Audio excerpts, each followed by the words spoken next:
Back. Hope everyone is gravy. Got extra special guest today as always. This man's been selling on Amazon probably longer than I have, probably longer than I've been in the Amazon community. I've watched him go from retail arbitrage to online arbitrage to private label to teaching others how to do private label. It's fantastic. And I've really seen him go from success to success. You know, some people, they sort of pop out of nowhere and have all the success suddenly. But this guy can genuinely say, technical difficulty. I can genuinely say he's been through it. I've watched him grow, and it's fantastic to see that this can really work out for people. Ryan, how's it going? How's it going, man? Josh, long time. How you been, brother? I'm great. How are you? Whereabouts are you in the world? I'm good. I'm in Egypt at the moment. How is it there? Lovely. Looks good in the It's background. good. Mate, it's pretty hot out here, to be honest. I'm getting a bit of a tan. What time is it out there then? It is 6 p.m. now. Oh, So it's we're not 2 too hours bad ahead. then. When you said 4 p.m. UK time, I was thinking you're going to be, yawning that waking up. Gonna be in Antarctica or something. That's it.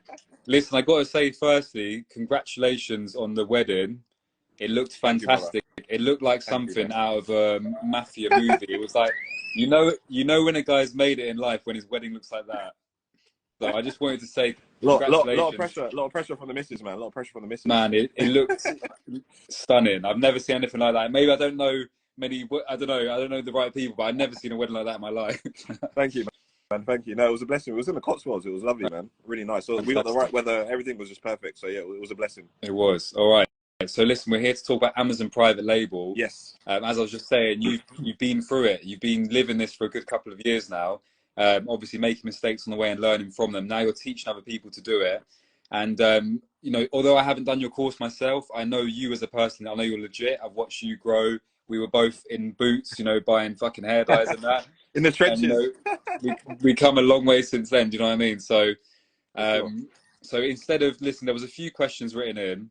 Instead of writing them down and asking you them, basically what the questions added up to was let's talk about, in our limited time, step by step of how to do a private label. If we start off with, I think the main question that everyone wants to know is, product research. How do you go about it? How do you find good products? And then we can go from there. Yeah, so firstly, I'd say if you do want to get into private label, I wouldn't get involved in it until you have about 5,000 sterling UK. It is a lot more capital intensive than some of the other business models. It's way more capital intensive than, like with arbitrage, you can get on something, you order a test order of say 5-10 units. If it doesn't work out, like who cares, right? You lose, well, you don't even lose, you just sell it on eBay, you flog on eBay, or, if you're lucky, you can return it to the shop. But with private label, you can't do that, right? So you have to be aware of what you're getting into. So I would say to anyone, if you want to do it properly, do it to a high level where you got good quality images, you do everything right, you need about £5,000. It's not cheap to get into. Yeah. Saying that though, it is a lot more sort of automated once you get things up and running, but you have to front load a lot of the work. So it's not like kind of arbitrage where you're having to reprice and you've got to stay on top of other people on your listings. People tank prices, etc. It's very much like a lot of work in the beginning to get up and running, to get your ads done, etc. And then after that, it pretty much, as long as you stay in stock, you're generally okay. But yeah, back to the original question. So product research is the hardest part. So if you don't pick the right product, you will be on the struggle bus, I call it. It's just like you throw everything at it and you try and get the thing going, but if you've got the wrong product in the wrong market, you're done out here basically. So product research super important. If I look back so I've launched loads of products. A lot of them have failed, to be honest with you, but some of them have done a lot better than others. So the ones that have done well, what I've realized is, number one is I came into a game or a market that didn't have that many reviews. So when you're looking for products, like if you're looking at a category that has like Nike in it, Adidas, Puma, like big name brands that have like, because when you're doing arbitrage, you don't care about the reviews, right? Yeah. Someone's got 10,000 reviews. You want the big name brand to jump. You want them, right? Piggyback on the back of their name, don't you? Really, but exactly. So you can't do that in the private label game. Yeah. Sorry, say again. You can't do that in the private label game. So you have to basically. You don't want to go. You got to build up your own brand. Right? Yeah. Exactly. So you want to avoid those categories that have those big brand names that people will just know and buy, because they're not going to buy your product if you're in a category with big brand names. So what you want to do instead is, and this is the thing with private label, like you got to like throw every misconception you have or any like preference you have for any products, throw it out the window, because you're going to be selling products that you might not even know about. You might think are crap. You might like have no interest in this product, right? But the thing with product research is it goes purely off data. And you have to look at the number of reviews. The biggest thing is the number of reviews that a product has. So when I'm doing product research, I love to find markets where there's under 250 reviews for a product. If you've got under 250 reviews, generally you're coming into a market where you know, you can stand out from day one. Like people will still buy your product when you have no reviews. That's what you want. Yeah. You don't want to come into a market where, you know, you're up against Nike, they've got 10,000 reviews. Who the hell's Yeah. going to buy your product if When they've got like and you're on 10,000 page reviews? 7 or something as well. Do you know what I mean? Like, no one's even going to see it probably. That's the thing, right? So that's number one. Number two is you got to have the search volume, right? Because search volume equals demand. And you can use tools like Helium 10. Funny enough, I've actually created, me and Michael, my business partner, we created our own product research tool. Like it's like a Helium 10 competitor. It's called Sniper Insights. Fantastic. But basically, whatever tool you use, you need to find a way to ascertain how much search demand there is. Because when it comes to Amazon private label, you never want to like generate the demand yourself. You always want to go off existing demand, which is already on the platform. Yeah. So you have to have a tool which can tell you the demand that's out there for these products.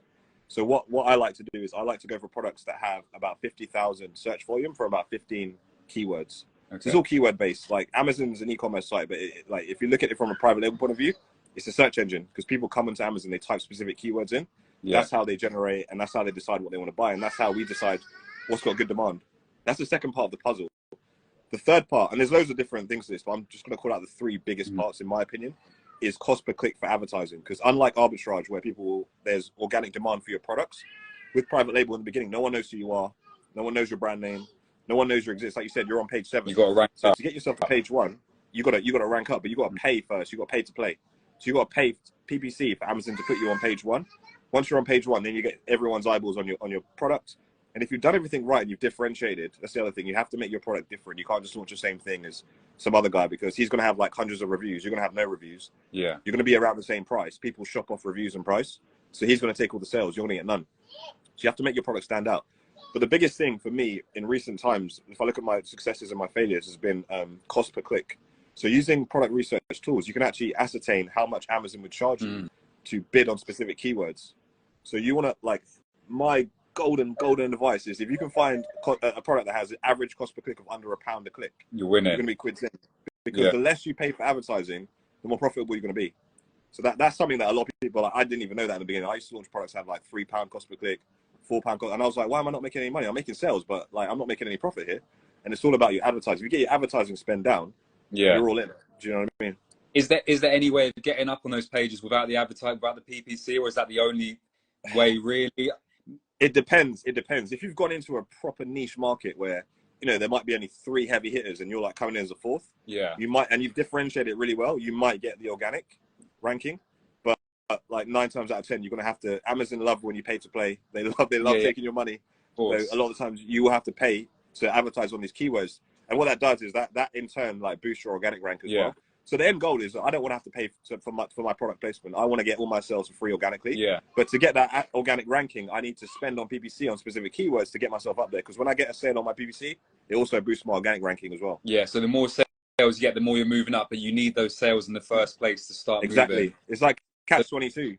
Amazon want to put you on a page 1 if you're getting sales. And if you're not getting sales, you're going to get to page 1. But the PPC is not forever. You're saying it's just for the beginning. So PPC, like, there's 2 ways you can do it, right? So some people, it depends on the category, it depends how competitive your category is. A lot of the times I like to run it in the background anyway. So in the beginning, it was called the launch phase. You're going all out on PPC to rank on the right keywords, get to page 1. Yeah. After that, you can kind of fall back a little bit on PPC, but I still like to run a few campaigns just to maintain my rank, and I'll call them like my ranking campaigns. So just because I got to page 1 for, like, let's say towel, just because I'm on page 1 for towel, doesn't mean that if I don't stop paying to be there, someone else is going to pay more than me and overtake me. Because don't forget, whilst you're thinking I'm going to fall back on my PPC because I'm already on page 1, other people aren't doing that. They're going super hard. So just because you're saying, look, I don't want to advertise for towel anymore, there's like 20 other new entrants into the market. They're all paying like £2 a click. They're going to leapfrog you and they're going to overtake you. They're going to get to page 1. Yeah. They're going to take all the sales. So you have to maintain a certain presence. Be prepared for the competitors to come in. Yeah. Especially if you found a good product, you have to imagine that other people are going to find it as well.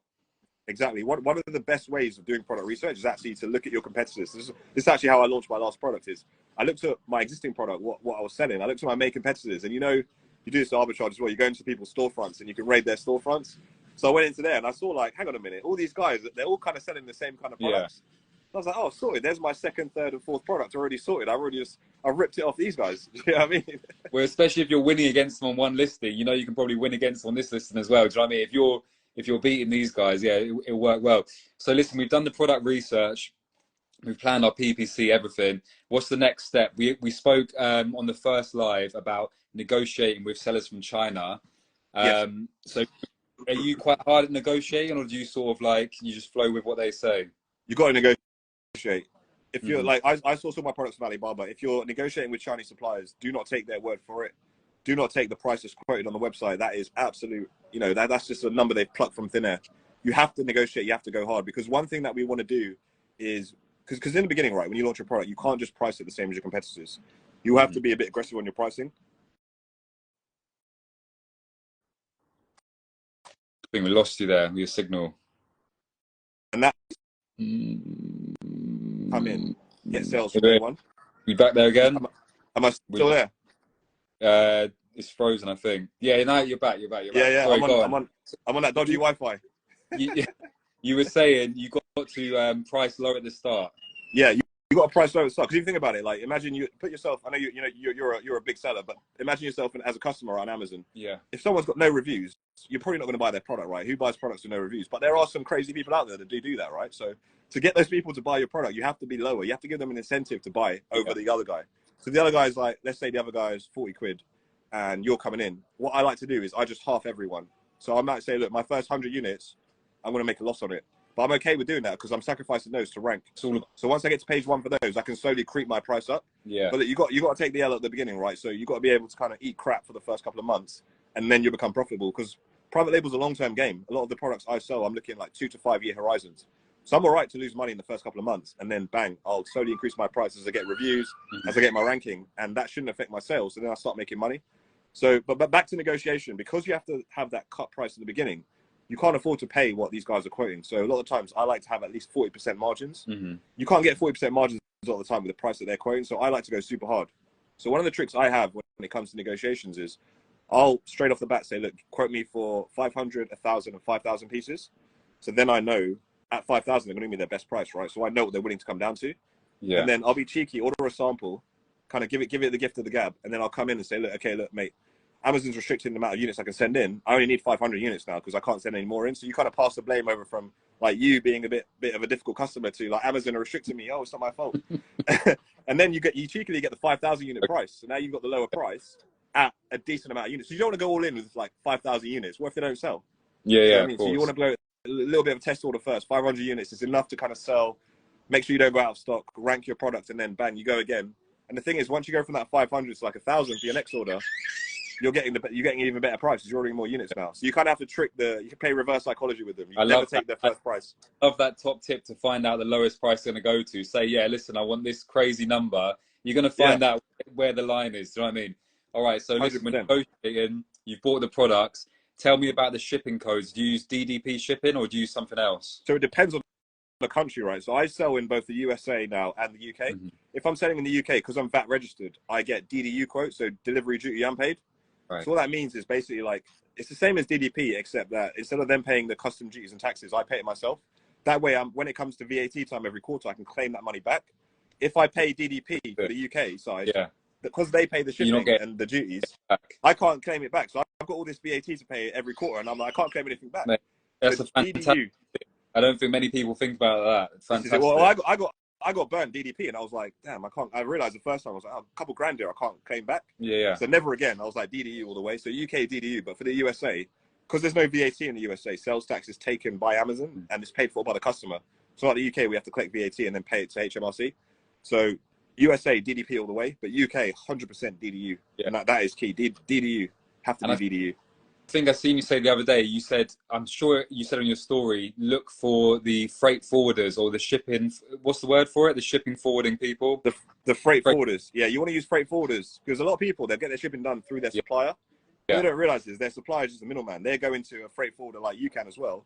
And adding because they're third party, they're charging you a margin on top. Yeah. So what you want to do is cut them out completely. Just say to your suppliers, I want EXW, which is extended works. It basically means that I just want you to make it for me. I don't need you to transport anywhere. Then a freight forwarder, a good freight forwarder will go to your manufacturer's warehouse, pick it up for you and freight over to the US or the UK. And so just quickly touch on how would you find a good freight forwarder? Is it basically like looking for reviews, speaking to them, asking them a few quick questions? Is that the sort of thing? Because I know probably a whole market of freight forwarders, some of them not so trustworthy.